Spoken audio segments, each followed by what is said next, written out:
Hey guys, good afternoon. Rais Muhammad here from RM Warner Law. We're going to talk about Blac Chyna's lawsuit against the Kardashians. How's everybody doing this afternoon? We're starting a little bit later because we had some technology issues here. How's it going? How's it going? Join the conversation. Should be interesting. Let's pin the topic. Chyna. What's up? What's up, guys? Let's see. Blac Chyna versus Kardashian. Defamation. Boom. There's our topic. Obviously, if you have questions, comments, concerns, drop them. We're here to talk about not so much the gossip end of the story, but more the legal side of things, just because I find it to be more interesting, and I have a hard time keeping up with all of the gossip stuff anyway. But if you're watching this and you know more about this case than I do, by all means, drop a comment, or maybe you want to join in this live and talk about your take on the defamation claims, this case, whatever. Just jump on, we can shoot the breeze. We'll make this available on our IG page for those of you who are watching live. We always record this and drop it on our page as well. But let me know what questions or comments you have. Without further ado, let's jump in. So those of you who are aware, most people have at least heard the headlines that Blac Chyna has filed a lawsuit against the Kardashians, all of the Kardashians. And actually, she's subsequently dropped almost all the Kardashians except for 3. So she originally sued back in 2017 Kris Jenner, Khloe Kardashian, Rob Kardashian, Kourtney Kardashian, Kendall Jenner, Kylie Jenner. Did I miss anybody? I think she sued everybody. And Blac Chyna's real name is Angela White. That's the name on the caption of the pleadings. So she sued for sort of a variety of claims, right? And one of those claims is civil assault, a battery, domestic violence, but most importantly is defamation and sort of an ancillary claim to that, which piggybacks on that, which is interference with prospective economic relationships. What does all that mean? We're going to break it down. But this lawsuit is not new. The lawsuit's been going around since 2017. What is new is that this trial date now has been moved up recently to October. And so maybe we'll have a trial, maybe we won't, but there is a mediation, a court-sanctioned mediation that is scheduled for July 2021, July 26th is what I meant to say. And, it seems that both parties are willing and interested to mediate this, in which case we'll never know exactly what happens. If the parties settle in a private mediation, it is not public record, and the only thing we'll know is that the case was settled. And typically, with celebrity types, mediations, if there is a resolution, everybody's very tight-lipped about it. Nobody wants to get sued for breaching the confidentiality side of the mediation agreement, right? Trial's risky. As any litigator who's watching this knows, trial is risky, particularly in defamation claims. It's risky for both parties. It's usually an all or nothing. Either the jury's going to buy your story and they're going to award damages, or they might find that there's some other reason why the show is canceled. So let's go back to why this claim arises, right? So Blac Chyna and Rob Kardashian had a show called Rob and Chyna. Successfully shot season 1. Apparently the show was wildly successful. Not hard to believe considering it involved the Kardashians, right? Also involved Blac Chyna. And Blac Chyna was formerly in a relationship with Tyga, I believe it was. Anyways, very well-known model and celebrity. And suddenly after season 2, the show was canceled. And as Blac Chyna argues, the reason the show was canceled is because the Kardashians started bad-mouthing her to executives at E! And not hard to fathom, I'm not saying it's true, not hard to fathom given the fact that the Kardashians carry a lot of clout with executive producers at E!, including Ryan Seacrest, right? Because they drive a ton of revenue to the production company from their show, Keeping Up with the Kardashians. So it's not hard to believe that they would carry a lot of clout. So the allegation is that Rob and the rest of the family essentially put the kibosh on the filming of season 2 because they badmouthed Blac Chyna and basically convinced the executives to cancel the show and not hold the show, not film, or at least not go into full mode production, because apparently there is filming of it. It just never launched. And so query why an executive would just cancel a show if it was successful, just based on a rumor mill. Anyway, the argument on the other side, right? The Kardashians' lawyer.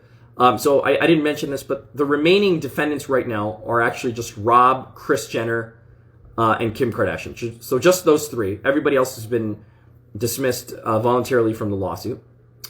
But allegedly, executives have taken the position that this lawsuit was not brought, or that it can't be maintained, essentially because the reason season 2 was not aired and the reason why the show was canceled is actually because of Blac Chyna. Is because she was difficult to deal with. She didn't want to be in the same room as Rob Kardashian. And you can't exactly film a show meant for two people if one person doesn't want to be around the other person. Kind of hard to do. So that's pretty damaging to your case, right? If your case is, hey, the Kardashians interfered, and the production company, the producers are coming out and saying, actually, it's not because they said anything at all, it's because of you, that's a problem. And so that's one of my concerns about this case proceeding to trial is a jury is going to probably get to hear the testimony of Ryan Seacrest and the other executives at E! And it may, in fact, take the wind entirely out of Blac Chyna's defamation case.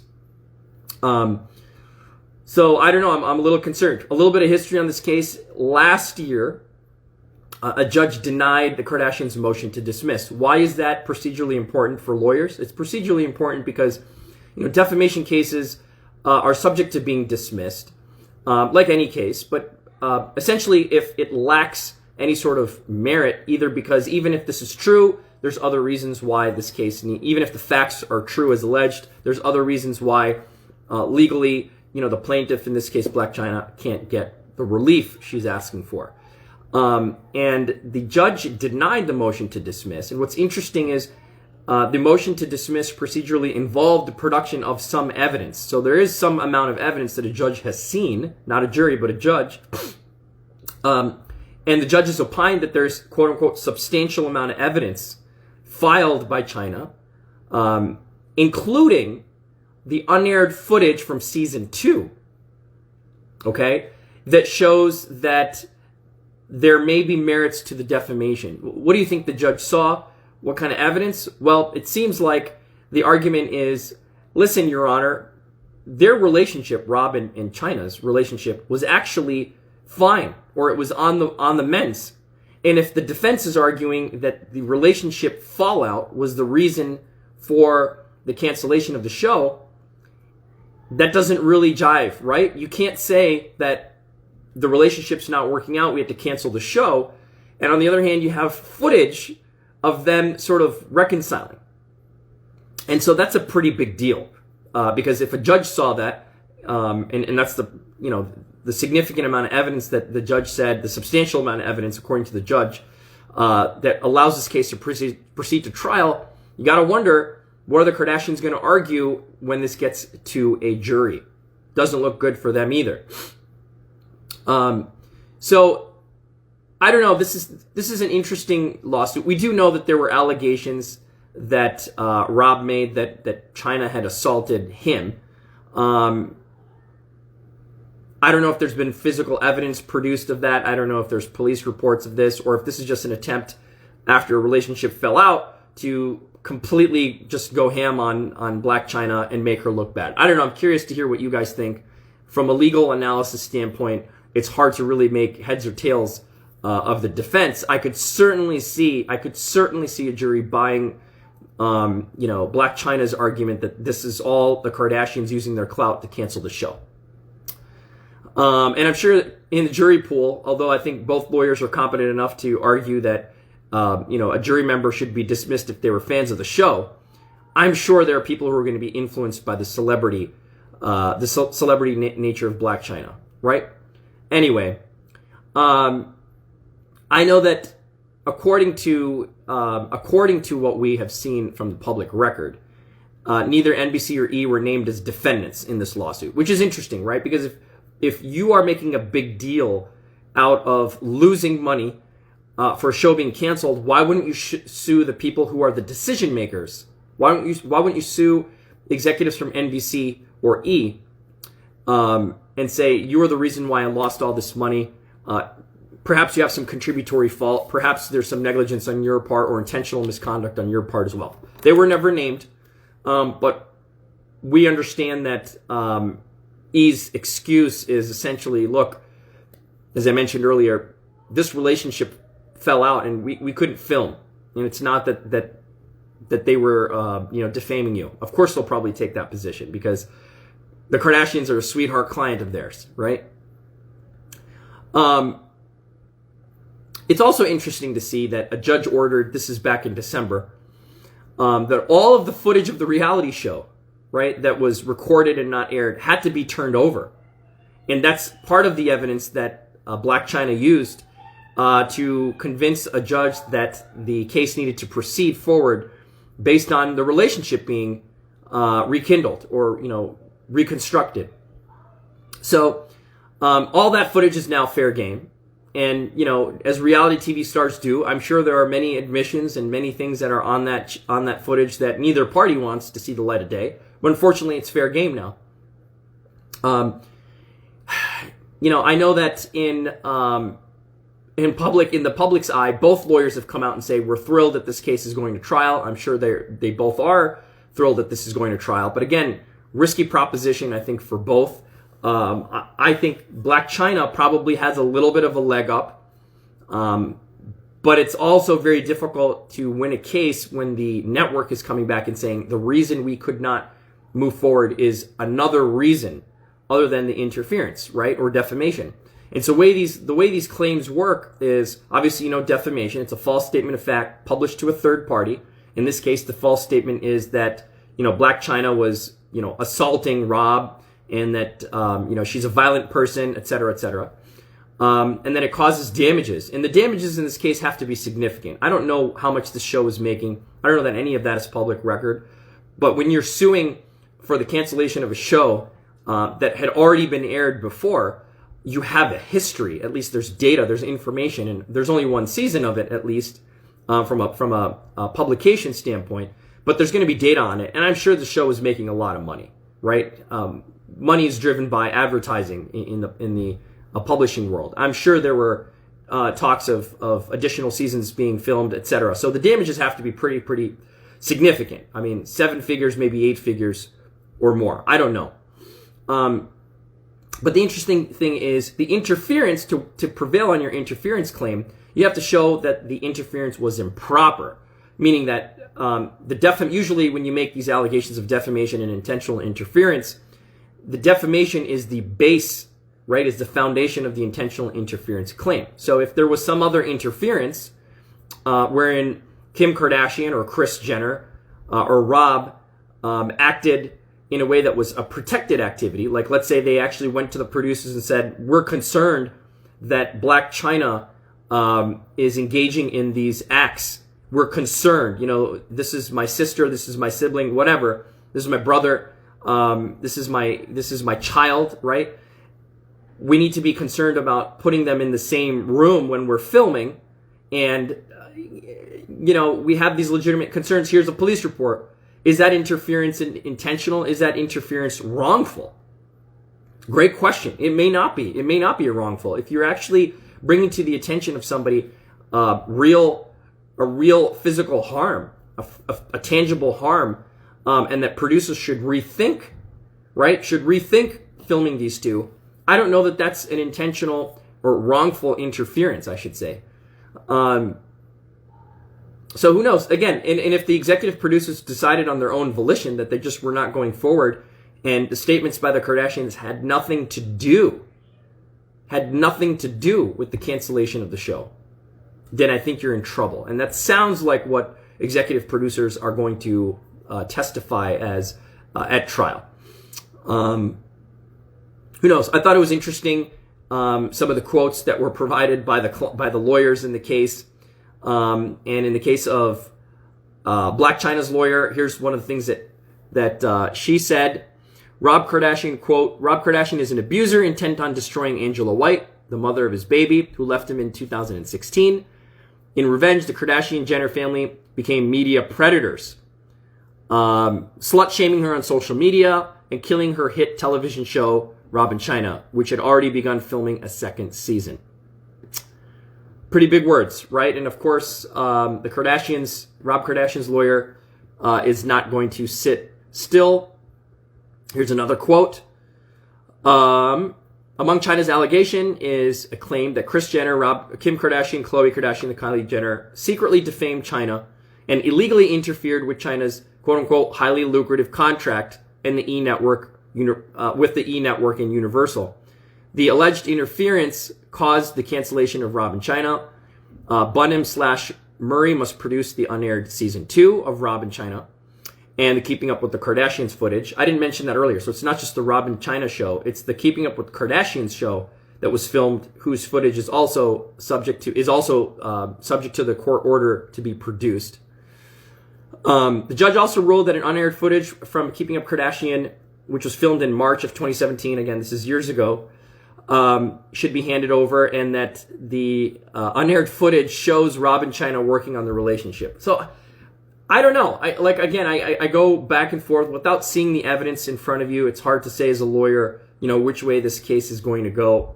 But if I had to guess, I would say that it is possible that the Kardashians did in fact defame Blac Chyna, but unfortunately they may not be able to prove that the false statements were in fact the reason, the basis, the proximate cause of the cancellation of the show. And if that's the case, you lose your case. She might still prevail on her, domestic abuse case, allegations, her civil assault claims. Maybe those prevail. I don't know. I thought it was interesting that Chyna has also come forward saying that she was a victim of Rob Kardashian's revenge porn, that he hacked her social media, that he was stressing her out even during the pregnancy, and that he was checking her social media and posted screenshots, on social media, et cetera, et cetera. She also alleges that Rob is the one who physically knocked her to the floor. Again, are there police reports of this? Are there witnesses? Is this just a he said, she said kind of a thing? Tough. So there you have it.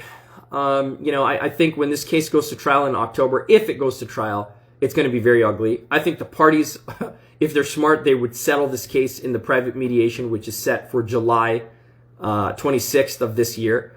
Anytime you have celebrities going into litigation, it's not necessarily good for anybody. It's going to be highly televised. It's going to impact everybody's perspective of these celebrities one way or another. And people generally have strong feelings of celebrities one way or another.